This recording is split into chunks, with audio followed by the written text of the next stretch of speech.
छतरपुर शहर में ट्रैफिक व्यवस्था कैसी हो, किन नियमों का पालन किया जाए जिससे कि दुर्घटनाएं कम हो। इन्हीं सब बातों की चर्चा के लिए आज हमारे साथ पॉडकास्ट पंचायत में मौजूद हैं हमारे छतरपुर शहर के ट्रैफिक प्रभारी श्री बृहस्पति साकेत जी। आपका हमारे स्टूडियो में बहुत बहुत स्वागत है। बहुत बहुत धन्यवाद। सबसे पहले तो हम आपसे ये जानना चाहेंगे कि अभी आपको कितना समय हुआ है छतरपुर में और क्या क्या चुनौतियों का सामना करना पड़ा है। देखिए, छतरपुर में मुझे आए हुए लगभग 1.5 साल पूरे हो गए हैं।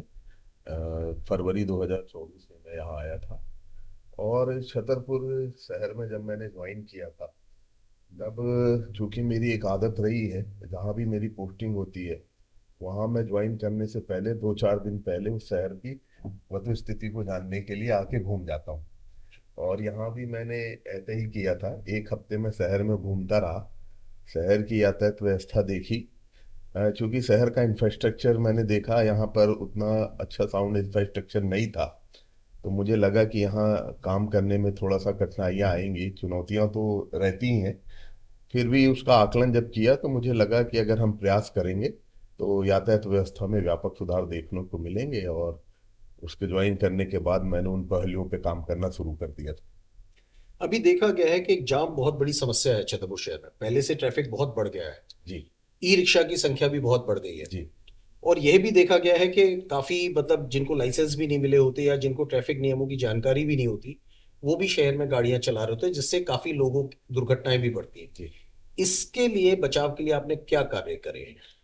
देखिए, सबसे पहले तो मैं बताऊंगा कि यातायात व्यवस्था जो है वो सबसे, उसमें दो चीज़ें महत्वपूर्ण होती हैं। एक तो होता है ट्रैफिक इंफ्रास्ट्रक्चर और दूसरा होता है ट्रैफिक रूल्स एडॉप्शन। तो दोनों चीज़ों का होना किसी भी यातायात व्यवस्था के लिए बहुत ज़रूरी है। हमारे शहर में आपने देखा होगा कि जाम लगने का जो मुख्य कारण अभी तक जो हमें नज़र आया, सबसे पहले कि हमारे शहर में अभी तक बाईपास नहीं बना हुआ है। बाईपास ना होने की वजह से हमारे शहर के मुख्य सड़क से, बाजार क्षेत्र से, जहाँ ऑफिसेज हैं, जहाँ लोगों की आवाजाही है, यहाँ से भारी वाहनों का प्रवेश रहता है। सुबह से लेकर रात तक लगातार भारी वाहन निकलते हैं। प्लस डेली जो रूटीन में काम करने वाले शहर के जो लोग हैं, वो लोग भी उसी सड़क मार्ग का उपयोग करते हैं। यही वजह है कि यहाँ जाम दिखता है। जाम की ऐसी स्थिति उत्पन्न नहीं हुई कि सड़क में किसी प्रकार का अवरोध हो, लेकिन रश दिखता है, शहर में भीड़ भाड़ ज्यादा दिखती है। क्योंकि बाईपास का एक नियम भी है कि हम लोग नो एंट्री लगाने में यहाँ पर थोड़ा सा भी असक्षम ये इसलिए भी है क्योंकि इसका नियम है नो एंट्री का, कि अगर आप भारी वाहनों का प्रवेश शहर में रोकते हैं तो आपके लिए उनको एक अल्टरनेट रूट देना पड़ेगा। क्योंकि अभी हमारे पास कोई अल्टर रूट रेट नहीं है। लेकिन जैसे ही हम लोगों ने, हमारी सड़क सुरक्षा परिषद की बैठक होती है, लगातार इस संबंध में चर्चा की, और अब हमारा जो बाईपास रेडी हो रहा है, आपको पता होगा वो काम चालू है उसमें। 1 साल के अंदर हमारे शहर में जब बाईपास बन जाएगा, उसके बाद ये भारी वाहन आना बंद हो जाएंगे, तो शहर का रश खत्म हो जाएगा। दूसरा जाम का कारण जो हमारे शहर का जो पुराना इंफ्रास्ट्रक्चर है, अंदर जो मार्केट एरिया है, वहाँ पर तंग गलियाँ हैं और डेंस इंफ्रास्ट्रक्चर है, दुकानें छोटी छोटी बड़ी सब आपस में कंजेस्टेड है। लोगों के लिए वहाँ भी पार्किंग की सुविधाएं उपलब्ध नहीं है। एनक्रोचमेंट भी तो उसकी एक बहुत बड़ी इंक्रोचमेंट भी समस्या है, आप सही कह रहे हैं, इंक्रोचमेंट भी है, एक इंक्रोचमेंट भी कारण है। पार्किंग नहीं है, शहर में पार्किंग स्पेस की समस्या है। इन सब कारणों की वजह से कभी कभी ऐसी स्थिति बनती है कि जाम यहाँ लग जाता है। क्योंकि मुख्य सड़कों पर कई कार्यक्रम होते हैं, धार्मिक अनुष्ठान भी होते हैं, और सड़कों में कार्यक्रम होने के कारण से भी जाम की स्थिति उत्पन्न होती है।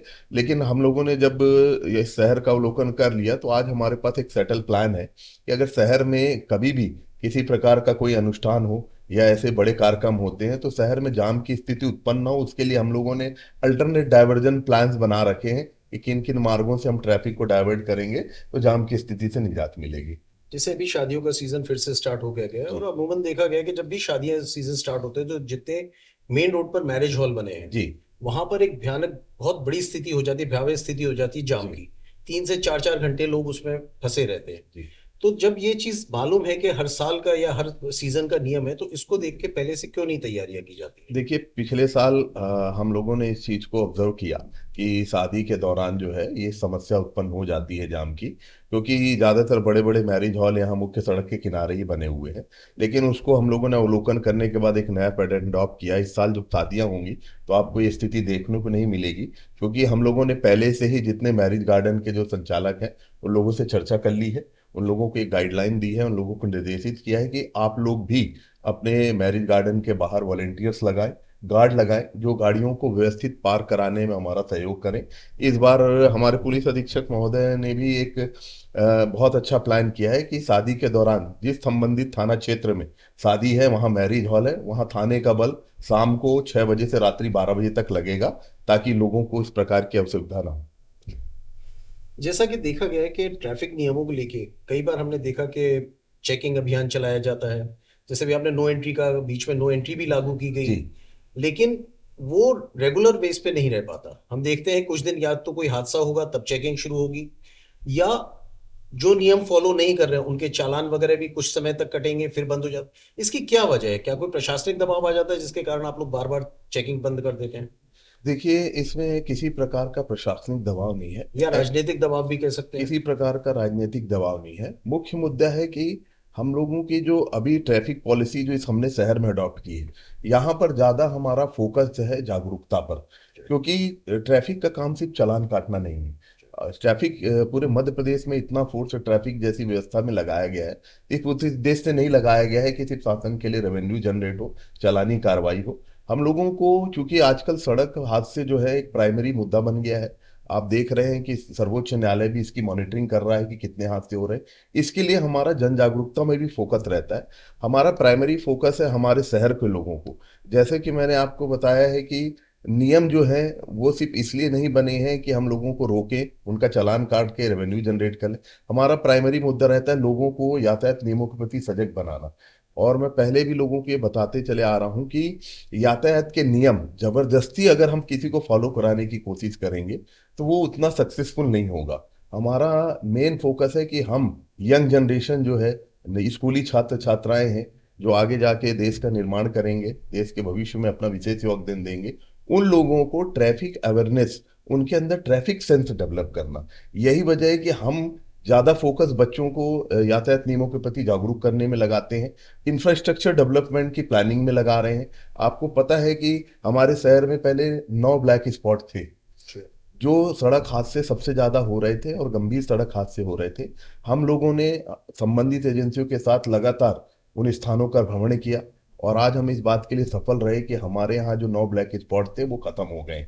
वर्ष 2025 में कोई ब्लैक स्पॉट ऐसा नहीं है जहां सर्वाधिक दुर्घटनाएं हो रही हो, और वो उस ब्लैक स्पॉट की परिधि से बाहर जा रहे हैं। दूसरा, जो नए बनने की कगार पे हैं, हम लोगों ने उनको बनने से पहले ही उनकी मॉनिटरिंग शुरू कर दी है, ताकि वो इस स्थिति में ना आए कि ब्लैक स्पॉट में कन्वर्ट हो जाए। अभी बड़ा मलहरा क्षेत्र में 2 ऐसे स्पॉट मिले हैं जो आगे चल के ब्लैक स्पॉट में कन्वर्ट होंगे। वहाँ ज़्यादा दुर्घटनाएं हो रही हैं, तो अभी संबंधित एजेंसियों के साथ, एनएचएआई के साथ मिलकर हम लोगों ने वहाँ प्लानिंग की और इंफ्रास्ट्रक्चर में क्या बदलाव किया जाए कि दुर्घटनाओं में कमी हो। इस तरीके की प्लानिंग्स में हमारा समय इंगेज हो जाता है, और जब हमें समय मिलता है तो हम लोग चेकिंग भी लगाते हैं। जब ये लगता है कि जागरूकता का असर थोड़ा कम हो रहा है, लोग उतना उसको ग्रैप्स नहीं कर रहे हैं, अडॉप्ट नहीं कर रहे हैं, उनके प्रति हमारी कठोर कार्रवाई भी होती है। हम लोग विशेष अभियान के तौर पे चालानी कार्रवाई करते हैं।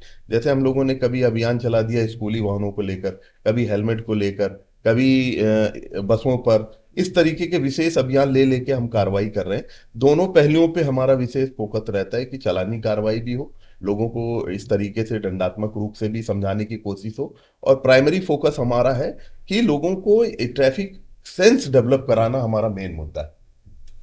ट्रैफिक नियमों को लेके आपने लोगों में जागरूकता पैदा करने की कोशिश करी है, और हमने ऐसा भी सुना है कि आपने मध्य प्रदेश लेवल पर काफी नई पहल करी है। तो हम जानना चाहेंगे कि आप हमारे चैनल के माध्यम से दर्शकों को जागरूक करें और बताएं आपने क्या क्या नए नए यहाँ पे पहल करी है। देखिए, जब हम लोगों ने यहाँ ज्वाइन किया था उसके कुछ ही दिनों बाद हमारे एसपी सर श्री अगम जैन सर भी जिले में आ गए थे। हम लोगों ने प्लानिंग की, एसपी सर की मंशा थी कि कुछ नवाचार किया जाए। नवाचार करने से ट्रैफिक के सेंस के डेवलपमेंट में बहुत मदद होगी, और हमने उनके साथ मिलकर सर की मंशा के साथ यहाँ पर इतने नए नवाचार किए जो मध्य प्रदेश में अपने आप में अनोखे और पहल थी, नवीन पहल थी। सबसे पहले हम लोगों ने इस शहर में ट्रैफिक समर कैंप आयोजित किया। आपको देखा होगा कि समर कैंप स्कूलों में बहुत लगते हैं, लेकिन वहां लोगों को, बच्चों को खेल और उनके पर्सनालिटी डेवलपमेंट की चीजें सिखाई जाती। लेकिन ऐसा समर कैंप जहां लोगों को ट्रैफिक अवेयरनेस के बारे में बताया जाए, ऐसा हम लोगों ने ट्रैफिक समर कैंप 7 डेज का प्लान किया। 7 दिवसीय ये समर कैंप था जिसमें 500 बच्चों ने पार्टिसिपेट किया, और उन 500 बच्चों को हमने 7 दिवस में अलग अलग traffic rules, traffic engineering, traffic infrastructure, उसमें उनका theoretical as well as practical aspect पे भी हम लोगों ने फोकस किया। बाहर की फैकल्टीज आई, बाहर के लोग आए जिन्होंने उनको गाइड किया। उनको हम लोग उन स्थानों पे ले गए जहां पर सड़क दुर्घटनाएं ज़्यादा होती थी, उसका फिजिकली उनसे एनालिसिस कराया, बच्चों की ओपिनियन ली। इस तरीके से हमने उनको ट्रेन किया। और आप यकीन नहीं करेंगे, हमारा ये समर कैंप इतना सक्सेसफुल रहा कि हमने इसको छतरपुर शहर के अलावा हमारे सब डिवीजन में भी लगाया। बड़ा मलहरा, लवकुश नगर, वहां भी 300-300 बच्चों ने पार्टिसिपेट किया। और उसका आज नतीजा ये है कि उस समर कैंप के आयोजित होने के बाद आज हमारे पास शहर में 65 ट्रैफिक एक्टिव वार्डन हैं। जो ट्रैफिक वार्डन हमारी शहर में यातायात व्यवस्था में हमारे साथ मिलकर काम कर रहे हैं, प्लस 250 बच्चे रोड सेफ्टी प्रमोटर्स बने हैं।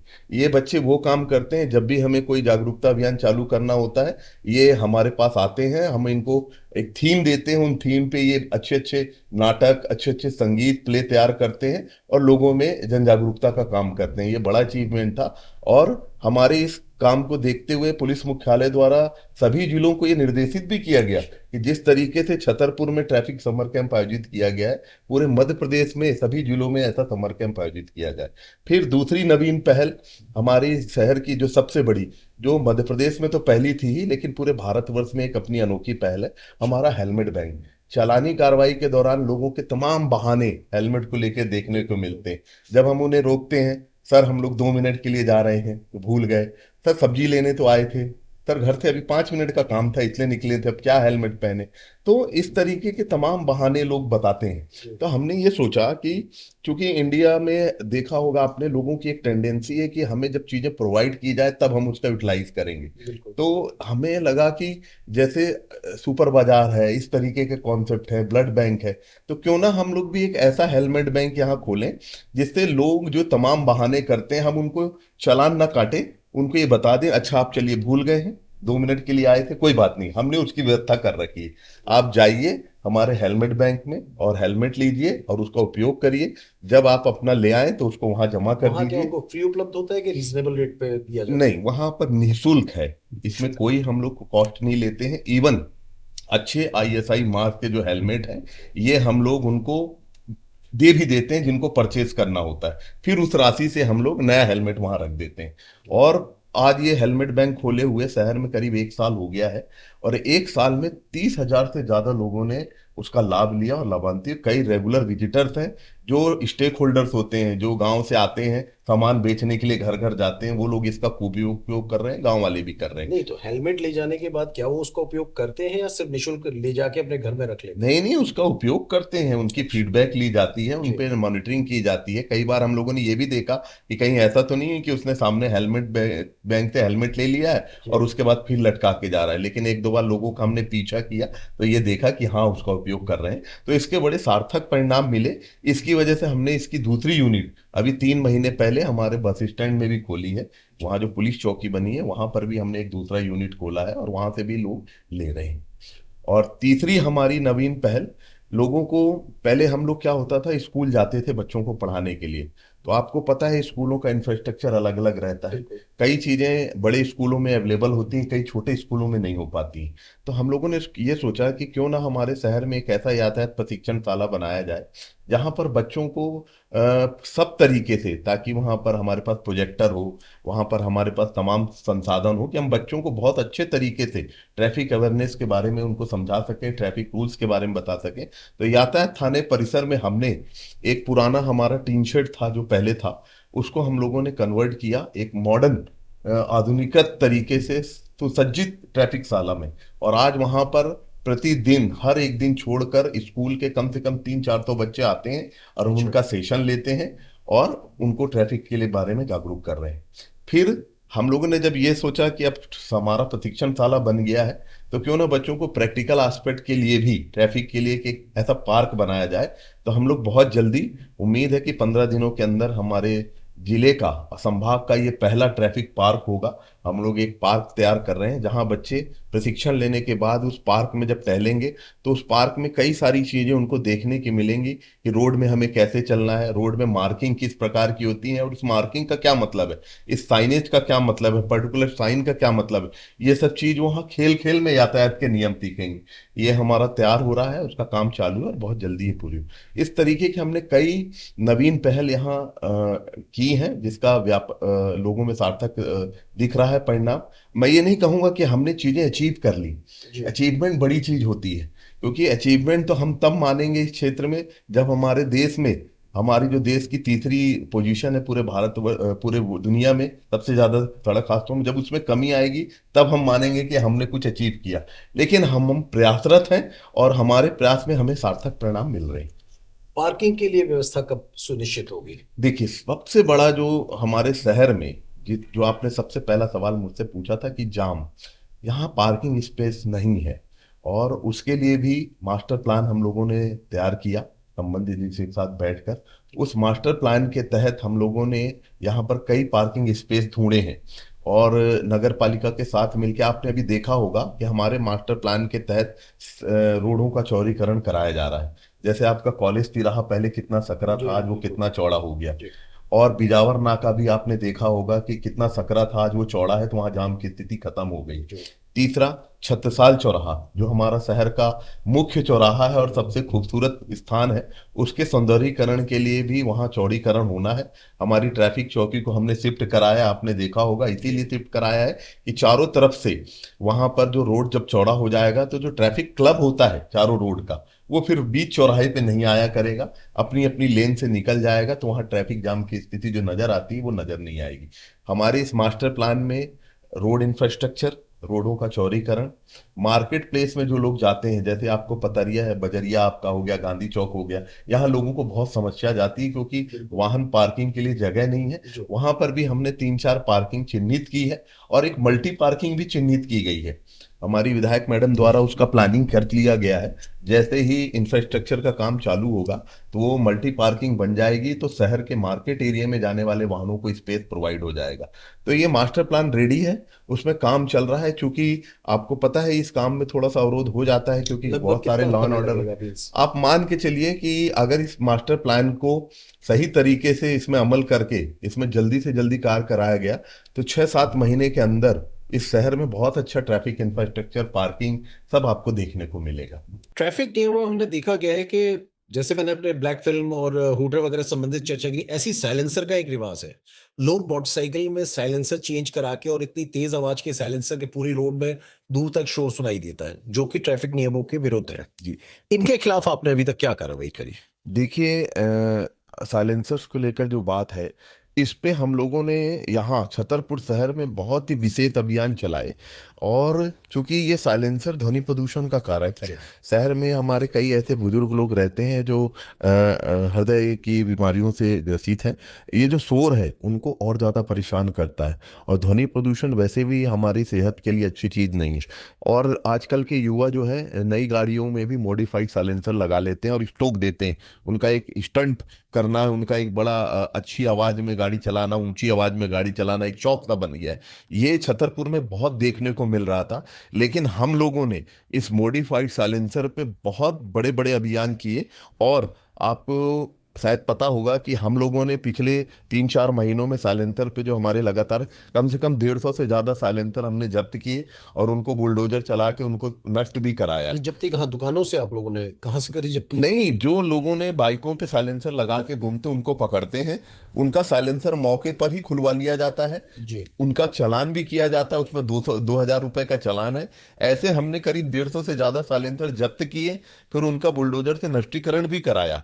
और लगातार इस पे कार्रवाई जारी है, और आज ये देखने को मिल रहा है कि शहर में उतने ज्यादा अब बचे नहीं है।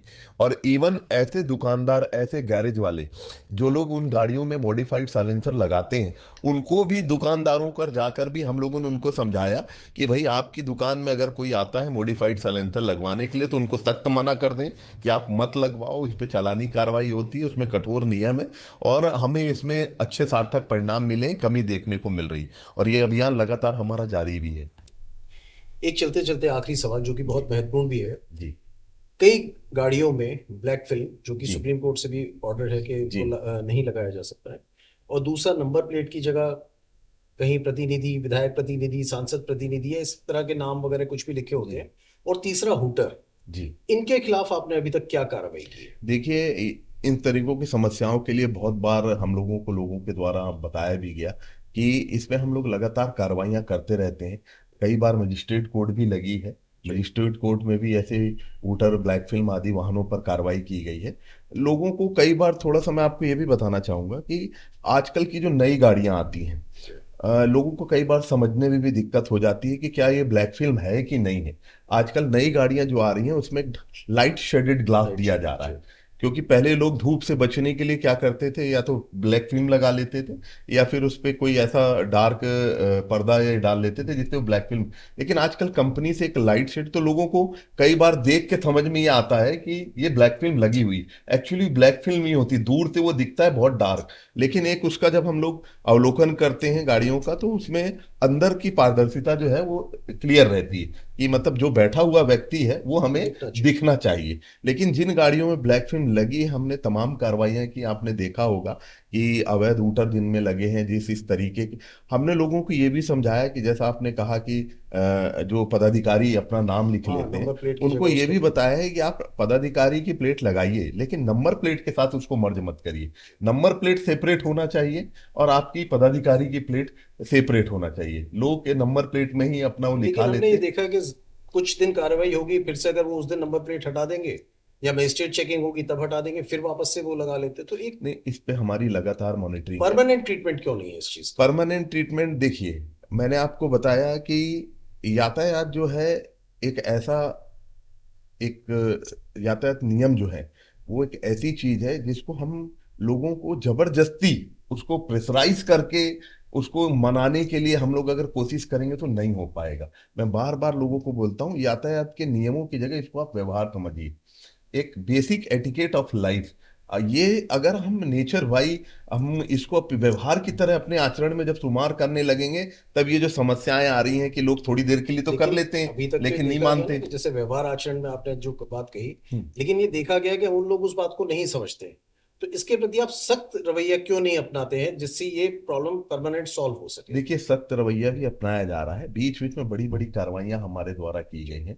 ऐसा हम लोगों ने कभी किसी प्रकार का भेदभाव नहीं किया हमारी कार्रवाइयों में कि हमने बड़े लोगों को या इस तरीके के लोगों को छोड़ा हो या किसी दबाव में रहे हो।